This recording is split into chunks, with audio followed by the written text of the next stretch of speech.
본문을 보면 하나님께서 여기 이제 아브라함이 아니라 아브라함은 이제 뒤에 가서 이름이 바뀌어서 아브라함이 되었고 지금은 아브람입니다. 이 아브람을 부르시는 모습을 보게 됩니다. 하란 땅에 살고 있었던 이 75세의 이 75세의 이 아브람을 하나님이 부르십니다. 너는 너의 고향과 친척과 아버지 집을 떠나 내가 네게 보여줄 땅으로 가라. 하나님께서 부르시는 그 부르심, 하나님께서 명령하시는 그 명령하심에 순종하여서 이 아브람은 떠나게 되었습니다.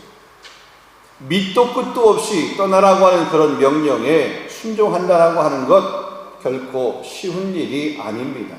우리는 상당히 논리적인 사람입니다. 합리적인 사람입니다. 그래서 뭔가를 누군가로부터 이렇게 제시를 받고 지시를 받아도 그것이 합리적이지 않으면 우리가 그것을 거절하는 것이 우리의 본 마음입니다. 그런데 밑도 끝도 없는 떠나라고 하는 그런 명령을 들은 이 아브람, 그 말씀에 믿음으로 그 말씀을 믿음으로 붙들고 그 말씀에 순종하여서 떠났던 모습을 보게 됩니다. 자, 이렇듯 창세기 12장부터 시작해서 이 아브람의 이야기가 시작이 됩니다. 아브람의 이야기가 시작해서 그 다음에 이삭, 야곱, 요셉 이 족장들의 이야기가 계속 시작이 되게 됩니다. 자, 아브람 이야기의 서두 첫 번째 부분입니다. 앞에 부분입니다. 자, 본문을 크게 세 1절은 하나님의 명령이 2절로부터 3절입니다. 하나님의 약속하시는 하나님의 약속이 거기에 기록이 되어 있습니다. 그 하나님이 명령하신, 하나님이 말씀하신 그 말씀 믿고 모습을 이 세 부분을 간략하게 한번. 하나님께서 아브라함에게 하시는 명령이 무엇이냐? 1절입니다. 여호와께서 아브라함에게 이르시되 너는 너의 고향과 친척과 아버지 집을 떠나 내가 네게 보여줄 땅으로 가라. 그러니까 하나님은 아브라함에게 떠나야 할 것과 가야 할 곳에 관해서 말씀을 하고 있습니다. 자, 아브라함이 떠나야 될 것 세 가지입니다. 첫 번째 보면 고향을 떠나라고 했어요. 고향. 아브라함의 고향은 갈대아 우르입니다.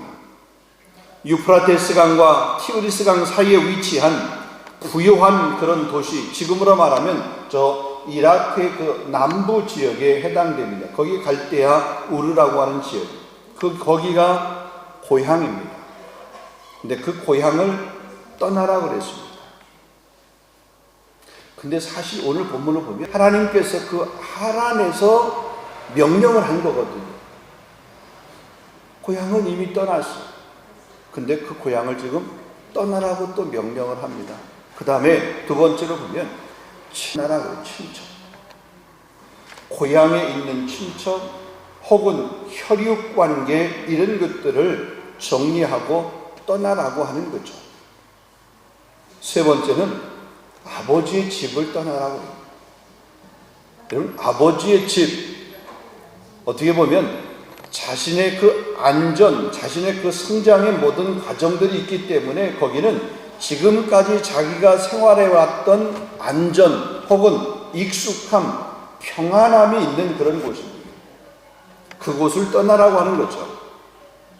더 나아가서 아브라함의 아버지는 데라입니다. 데라는 우상을 섬기는 사람이었고 혹은 우상을 만들어주는 거죠. 아버지가 그 일을 하고 있었다라고 그러면 그 친척들도 역시 그 범주를 크게 벗어나지 못한 그런 생활을 했을 거예요. 왜냐하면 지금이야 가족들이 있어서 흩어져서 살아도 각자의 자기의 그런 직업을 선택해서 하지만 그 당시는 이런 시족 사회잖아요. 같은 이렇게 가게가 이렇게 모여 사는 거잖아요. 그러니까 한 직업을 그 식구들이 같이 다 이렇게 하고 있는 거나 마찬가지예요. 그래서 고향을 떠나고 친척을 떠나고 아버지 집을 떠나라 그러죠. 자, 그의 아버지가 그 앞에 부분에 보면 12장 32절에 보게 되면 데라는 나이가 205세가 되어 하란에서 죽었더라 그랬습니다. 205세가 되어서 아버지 데라가 하란에서 이제 죽게 되었습니다.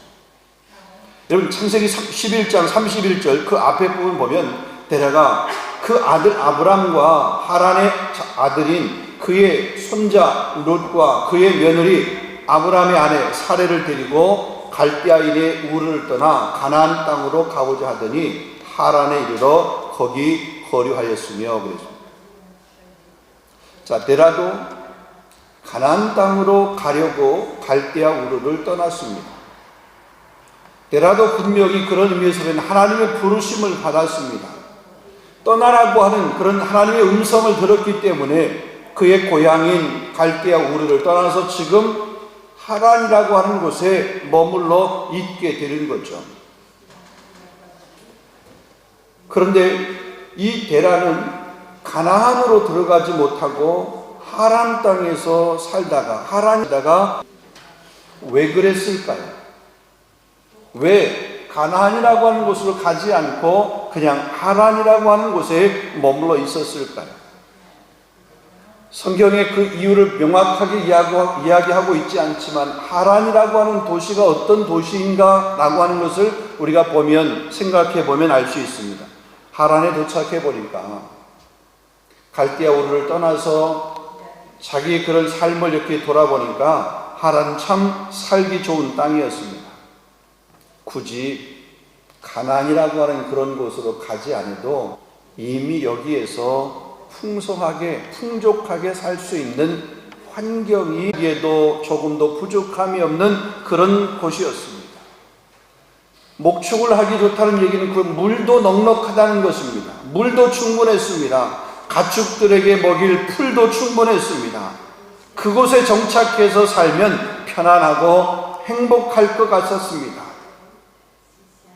여러분, 아브라함의 조카 롯이 아브라함과 이렇게 헤어질 때에 조카 롯이 보면서 저 소돔과 고모라 성을 선택하게 될 때에 그 성이 그 조카에게는 너무나 좋게 보였던 것처럼, 그런데 결국은 그 도성이 멸망의 도성임에도 불구하고 그 고모라 성을 선택했던 것처럼 이 데라도 역시 가나안이 아닌 하란을 선택을 하게 되고 하란에 정착을 하게 됐다가 거기에서 죽게 되었다는 그런 얘기입니다.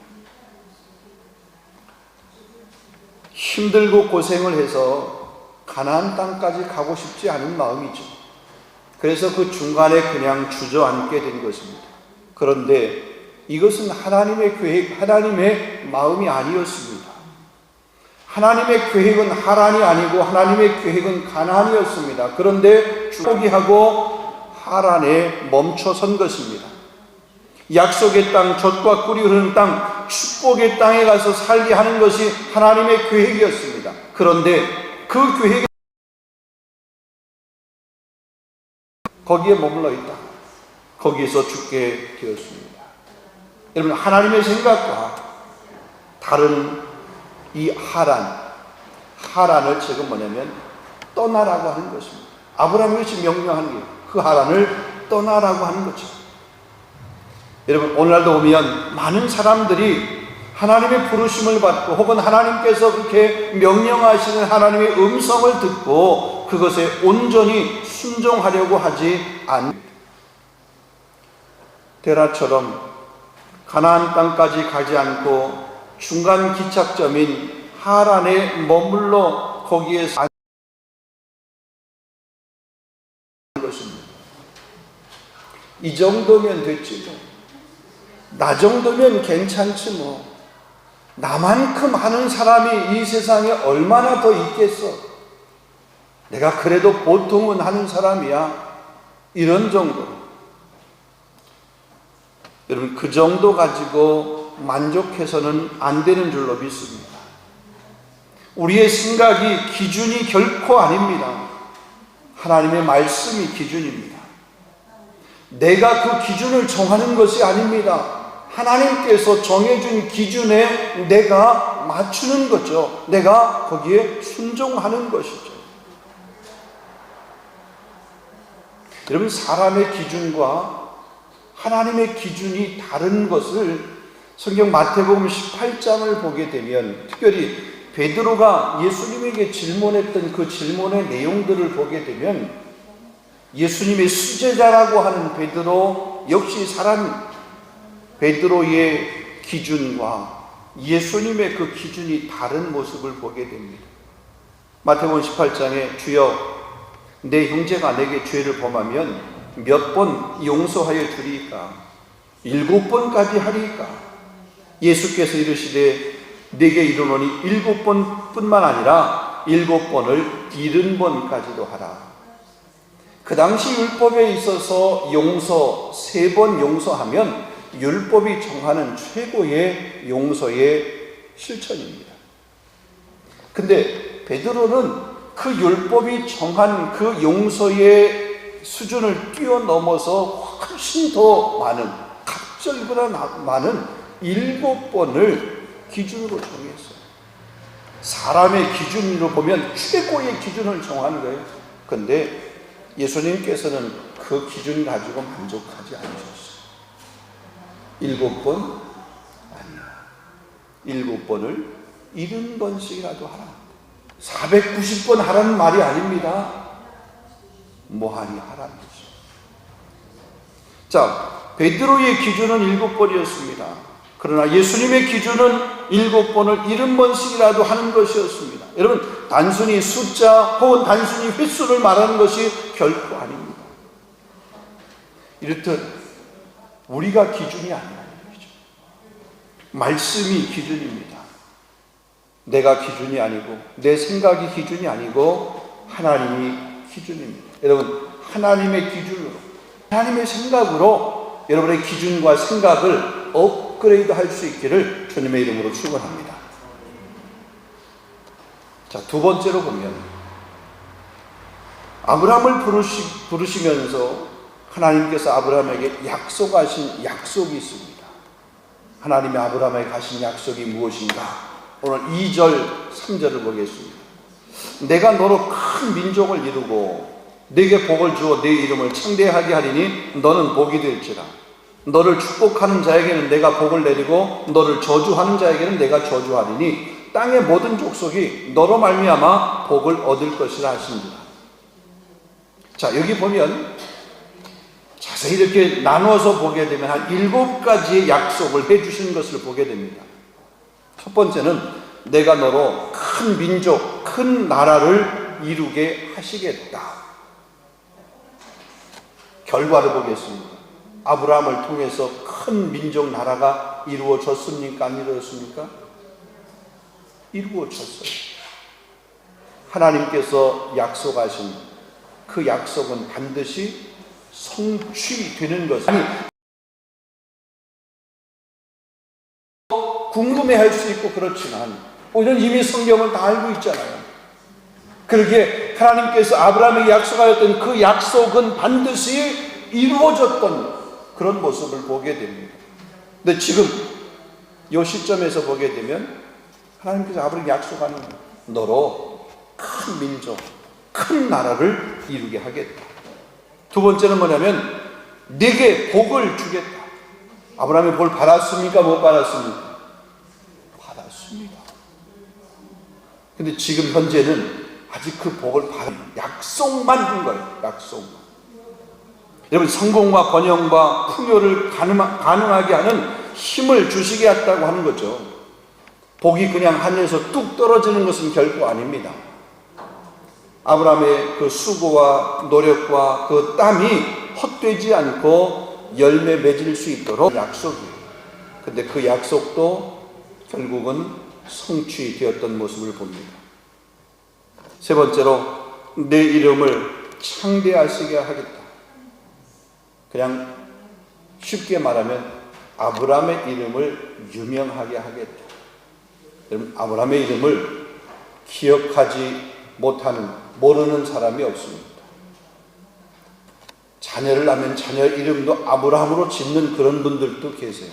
이미 아브라함이 이미 우리 앞선 세대뿐만 아니라 우리 세대, 앞으로 오는 세대까지도 아브라함의 이름이 기억이 되는 거죠. 그런 의미에서 보게 되면 그 이름을 창대하게 한다. 역시 약속이지만 그 약속이 성취되는 것을 보게 됩니다. 네 번째는 너는 복이 될 것이다. 여러분, 이 말을 두 가지로 한번 해석을 해보겠습니다. 하나는 뭐냐면 다른 사람에게 복의 근원, 복의 원천이 될 것이다 라고 하는 이런 해석이 가능합니다.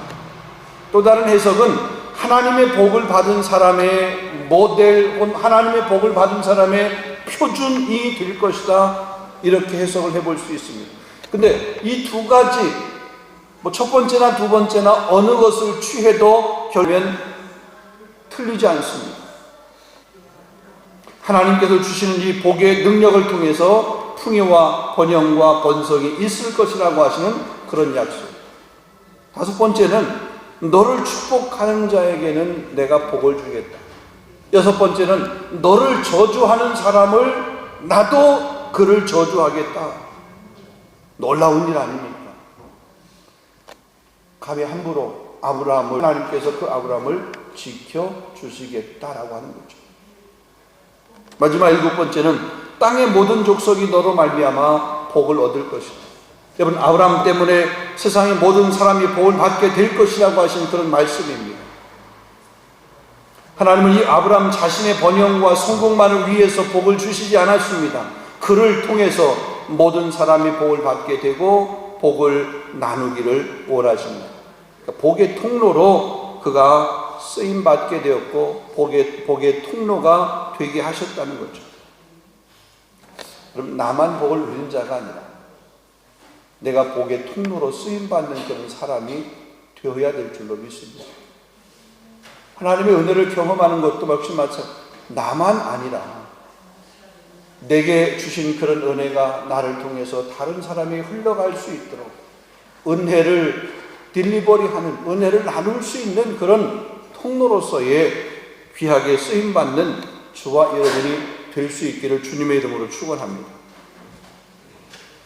다른 사람에게 유익을 주는 삶을 위해서 하나님이 아브라함에게 복을 주신 것이다.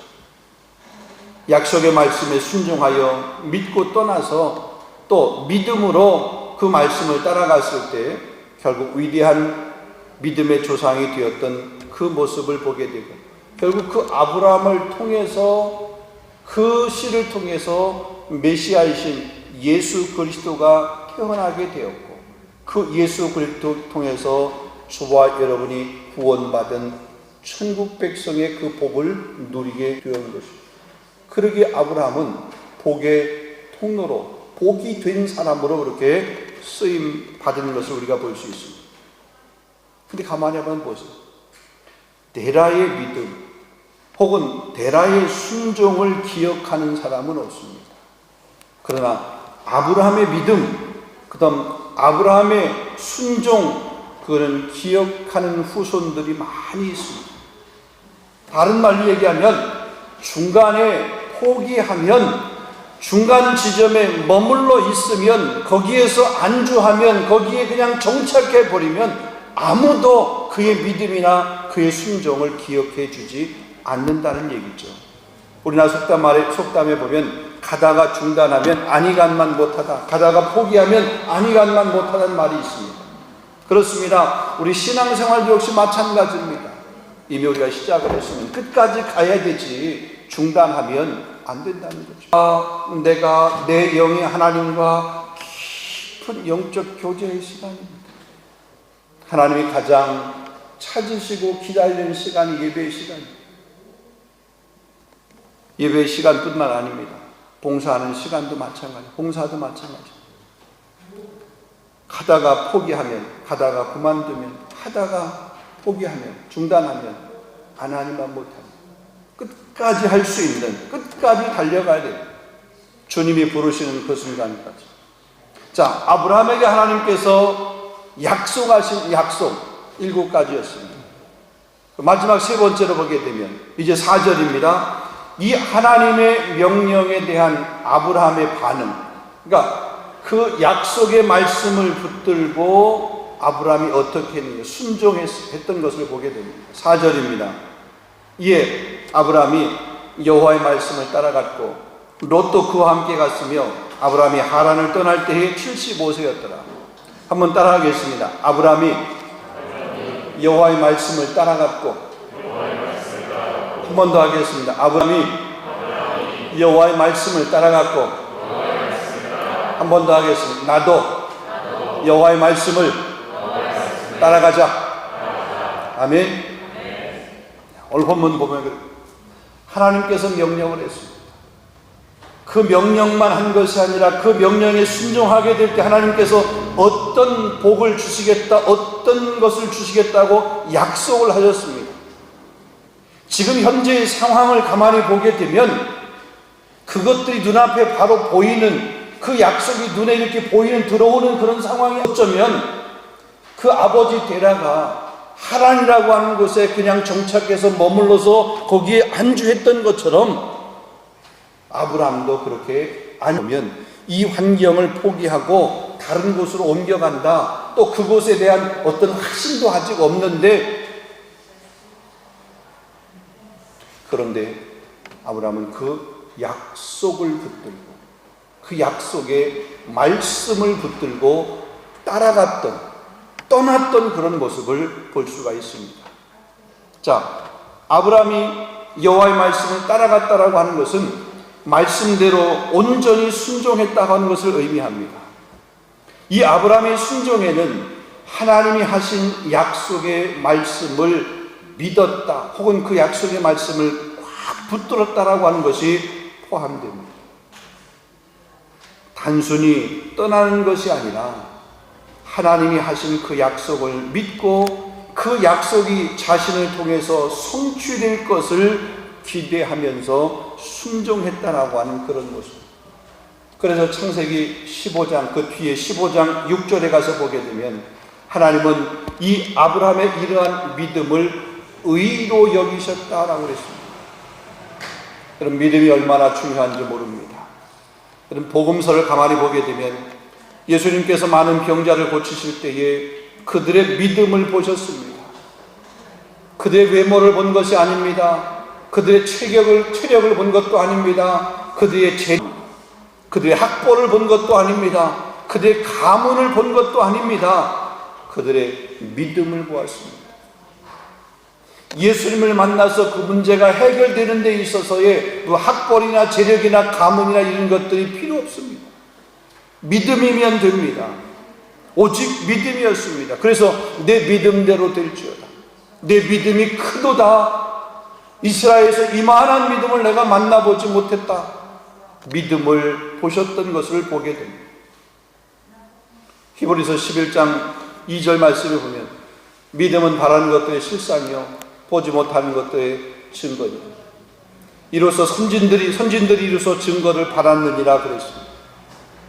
그러면서 믿음으로 아벨은, 믿음으로 에녹은, 믿음으로 노아는, 믿음으로 누구는, 믿음으로 믿음의 사람, 그러니까 성경에 기록되는 그런 사람들을 열거하면서 믿음으로 얘기했습니다. 하는 것입니다. 역사를 바꾸고 운명을 바꾸는 것, 믿음입니다. 요한일서 5장 4절 5절 말씀을 보게 되면 세상을 이기는 승리는 이것이니 우리의 믿음이라. 세상을 이기는 힘이, 세상을 이기는 증거가, 아니 세상을 이기는 승리는 바로 우리의 믿음이다. 예수께서 하나님의 아들이심을 믿는 자가 아니면 세상을 이기는 자가 누구냐? 여러분, 성도가 세상을 이기는 믿음이라고 하는 것은 예수 그리스도를 우리가 주로 고백하는 그런 신앙 고백을 이 믿음, 이것이 세상을 이기는 승리입니다. 아브라함은 그 약속의 말씀을 붙들고 믿음으로 떠났습니다. 그 말씀을 따라갔습니다. 말씀 맺겠습니다. 사랑하는 성도 여러분, 복을 주시려는 하나님의 부르심에 순종하시기를 바랍니다. 부르심을 받았다면, 아니 부르심을 받았지만 하나님께서 지시한 땅이 아닌 자기 생각에 머물고 싶은 그 땅, 그 하란에 머무는 사람 한 사람도 없기를 주님의 이름으로 축원합니다. 마땅히 가야 할 길이 있는데도 불구하고 그 길이 때로 험하고 힘들고 어렵다라고 그 중간 지점에서 그냥 안주하는 사람이 아니라 힘들어도 어려워도 주님이 말씀하신 그곳이라고 그러면 그곳까지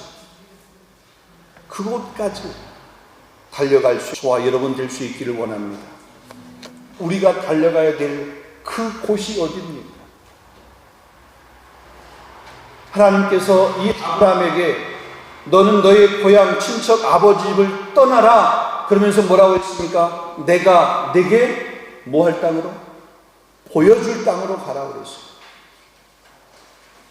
아브라함에게 보여줄 땅은 가나안이었습니다. 그러면 저와 여러분에게 하나님께서 보여줄 땅, 그 땅을 향해서 우리를 가라고 지금도 말씀하고 계시고 그렇게 부르고 계시는데 우리가 가야 할 그 땅이 어디입니까?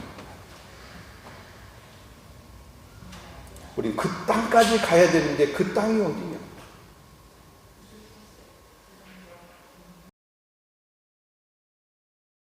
땅. 그곳이 우리가 궁극적으로 달려가야 될 종착점, 목적지인 줄로 믿습니다.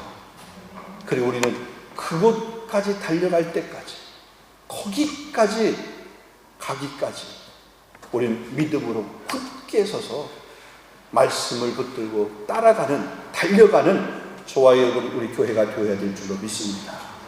기도하겠습니다. 걸어가신 아버지 하나님, 아브라함을 부르셔서